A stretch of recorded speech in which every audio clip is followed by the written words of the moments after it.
توحید ایسی عظیم نعمت ہے، توحید ایسی عظیم دولت ہے کہ اگر توحید نہیں تو کتنا بڑا نیک ہوئے، کتنا بڑا متقی، اپنے آپ کو کتنا بڑا پرہیزگار سمجھدا،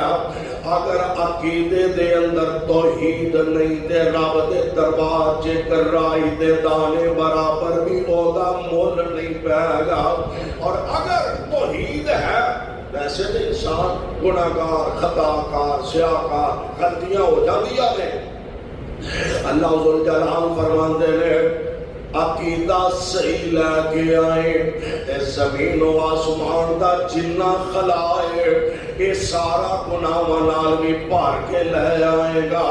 میرے کول اختیار ہے، عقیدہ ٹھیک ہویا